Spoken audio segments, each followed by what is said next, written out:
Hi everyone, my name is Carmen Beaumont. I'm the Director of Adolescent Psychology. This morning I invited Grace Terrill, who is one of our child psychologists, to talk to us about tips that we can give to parents. One of the things that we know parents are struggling with is ideas and suggestions on what to do in order to keep children active, especially at this time of isolation.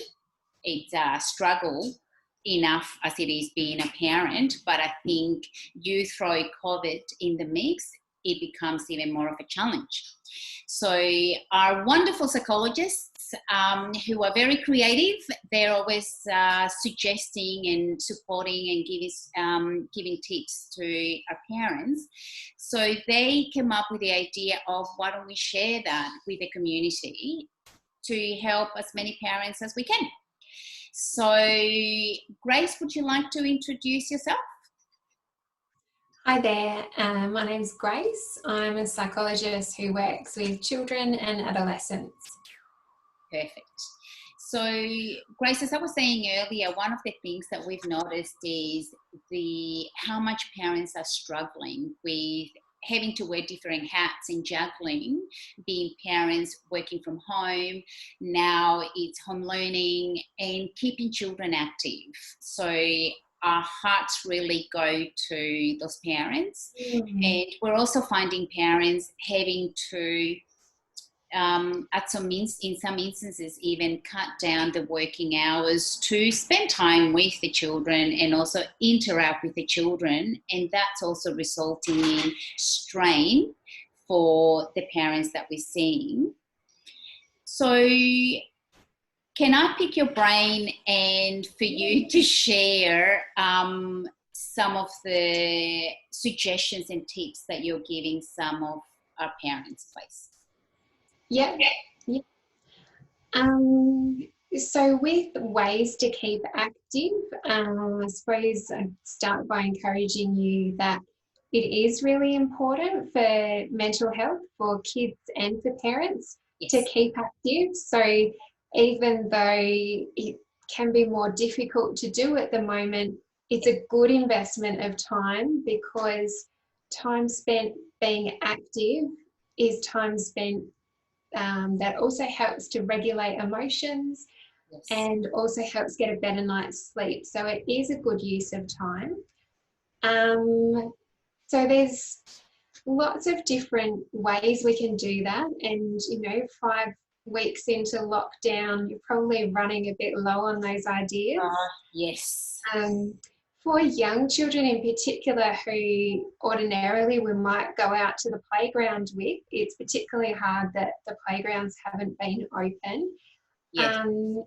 So things like making an obstacle course. I've seen some great examples on Facebook of people using things that they found around the house. So it might be a broom, it might be a strong laundry basket, it might be a teddy bear, it might be a hula hoop, and involving children in that and making an obstacle course that involves jumping, hopping, moving sideways, backwards, running, skipping, walking like you're on a tightrope.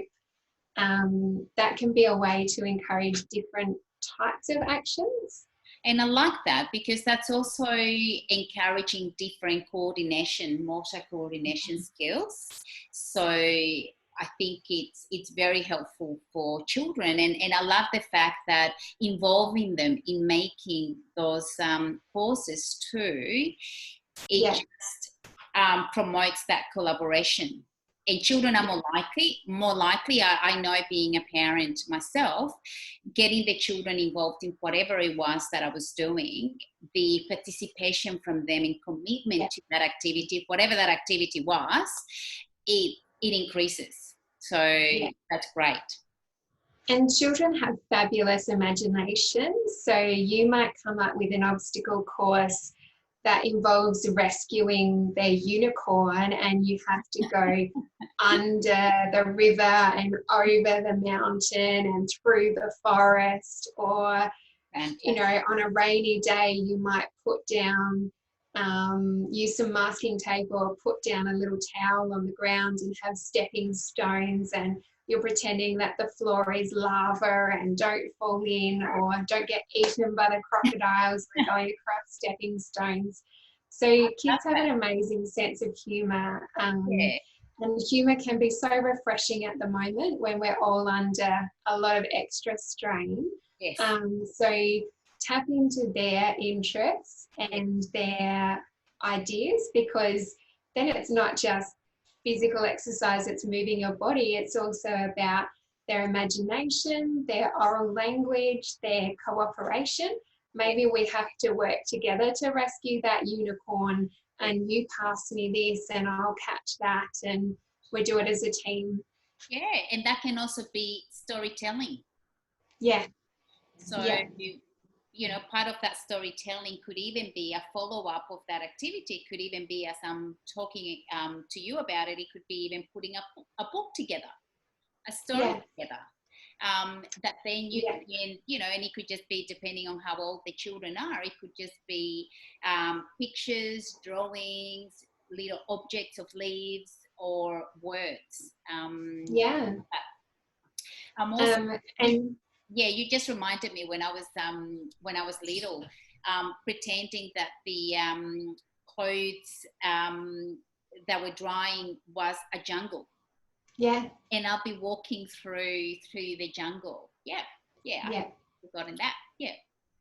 And even it can open up a way of sharing. So I'm finding that kids are missing their friends. Yes. And we're doing FaceTime and Skype and Zoom when we can, but that can be a tricky way to relate when you're used to playing tag or doing parallel play with blocks. So, you know, maybe you have your adventure of rescuing the unicorn, and you take a little video of that and share that with a friend, and then they make a video about the unicorn's next adventure and send it back. Or if you feel comfortable and it's a friend close by, maybe now that you've rescued unicorn, you drop it off by the letterbox of your friend, and it has an adventure there that can then be shared. So that could be a way of cultivating connections for children who aren't able to be at kinder or school at the moment. Yeah, that's a lovely idea, and you're also getting them out of the house by sharing that, by dropping. Yeah. So that's fantastic. That's lovely. I love that. I don't know, one of my friends might find a unicorn on their doorstep soon, because I think it's a fun idea. Yeah, and my sister also, who lives in a small confined place, after we spoke and we talked about the obstacle course, she's loving that, and her daughter keeps on changing it and swapping it, and as you said, coming up with different stories. So that has been really nice, and just going around. So she, my niece has drawn different obstacles and going around and jumping. Yeah. It's been fantastic. That's good. And if you have some outdoor space where you could use chalk to draw on concrete, chalk's pretty cheap at the $2 shop. Or if you have indoor space, you could use some masking tape. You could do a hopscotch, or you could do this is the island, and we all have to work together to get to the island. There's a lot of games. You could draw a rainbow and then or a tightrope and walk across that. We're doing home learning at the moment, and there's lots of different experiences of that at the moment, but I suppose keep in mind that you can be encouraging kids in their literacy and numeracy skills through their play. So you might get outside and draw numbers 1, 2, 3, 4, and a bit like musical chairs. I play the music, everyone dances around. When I say a number, you all have to go and stand on that number, and then we're going to jump 3 times if it's the number 3. Or for slightly older kids, some of those old school games that we played when we were young, like what's the time, Mr. Wolf? Yes. And Mr. Wolf says, oh, it's 8 o'clock, and you take big 8 steps or 8 teeny tiny steps or 8 big steps, depending on the size of your space. And you can be practicing some counting and some numbers that way while moving around, because it's good to break up tabletop activities with getting some whole body movement. It helps kids stay well regulated in their emotions. That's great. And I was also thinking, you know, the drawing numbers that you mentioned earlier, I was also thinking that it could be done even with letters if you wanted to, you know, to do that. So yeah, letters, shapes, colours. Yeah, even some words. So if you're learning to spell, maybe you're doing bat, sat, cat, hat. Maybe you could write some words out in chalk and then walk toe to toe around the edge of the word. There's lots of different ways you can get moving while you're thinking about letters and numbers. That's good. And you know, the other thing, I'm shocking when it comes to drawing, but I'm thinking for things like cat, for example, in small words, short words, you could even have the drawing at the end of it and getting the child to spell it out and call it, and they may be drawing it. So that's once again another way of connecting with that coordination and different aspects of that learning as well, and following instructions. That's good. That's great. Would you have any other concerns that parents may have or struggles? I know that it is keeping active is a huge one that we're seeing. And those are fantastic tips. So my sister is certainly going to be watching and implementing some of these. Are there any other struggles that parents are having, or that little ones might be sharing with you? Do you think that would be helpful for people? Yeah. I'm finding that some kids are homebods and kind of cruisy to be at home. Some are really missing their friends. Yeah. So finding ways to help young kids connect with their friends and with their special people.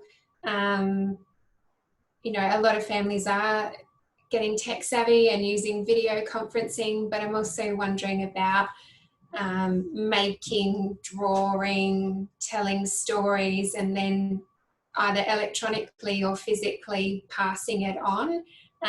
So one little person was a bit sad about Melbourne's show not being on. And I said, well, could you make a show bag and share that with the friends you're missing? So she was going to decorate a show bag with drawing and make some little things to put in there and then give it to a friend. So again, that's a activity that's using her literacy and maybe her number work. Okay, well, if you put 2 lollies in this show bag and 3 lollies in that show bag, how many lollies do we need all together to make our show bags? So that's one idea for kids and their connectedness. Something else, I suppose I work with quite a few families where children might have additional needs. And so learning, everyone is different in the way they approach their learning and the kind of supports they need to help them learn best. So I'm sort of saying to parents, if you're getting work coming through from school for the home learning, it's okay to get in touch with your teacher and say, that's not quite working for us. We all know that teachers are under a lot of time pressure. They've had to make massive changes in the way they teach children very, very quickly. But if you're looking at the work for this week and going, whoa, that just doesn't really suit how my child likes to do things, then I think feel confident to get in touch and say, can you adapt that? Can we have a paper version? Can we have a hands-on task? Can we have that a different explanation because that isn't quite making sense? Yes. It's okay to speak up.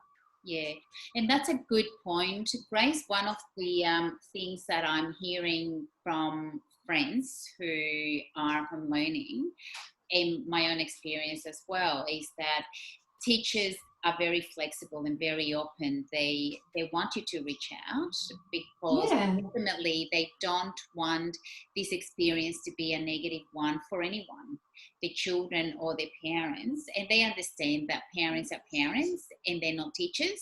Even for those parents who happen to be teachers, children ultimately see parents as parents, not psychologists or not teachers. So we also as parents have struggles. So reaching out to teachers, that's a very good point to remind parents that they're there to help and support children and us in that home learning environment. Yes. Yeah. And when children are in a classroom, the teacher might be giving a brief explanation of, we're writing a story about chips today, everyone. Now they see and they hear that someone missed part of the instruction, or someone's a bit dysregulated today, or someone's not sure what to do. But when they're online, unless it's sort of a live instruction and children are on the video, they may not see what's happening. So in a way, parents and carers are the eyes and ears to get back to the teacher and say, oh, we need the instructions a different way, or we're not feeling confident about this, or right. And I think one last point, I think it's important to try and be kind to ourselves as parents and to children. We're all learning. All of us are learning. Politicians are learning. Teachers are learning. Parents, children. We always, as psychologists, tell parents and encourage our clients to put themselves out of their comfort zones. I think we all have done that to one extent or another. So I think remembering to be kind and to one another and to each other, I think, to ourselves is important. So thanks, Grace. That was great, as always. So thank you so much. I'm sure that our community will hugely benefit from that. Thank you. Bye. Bye.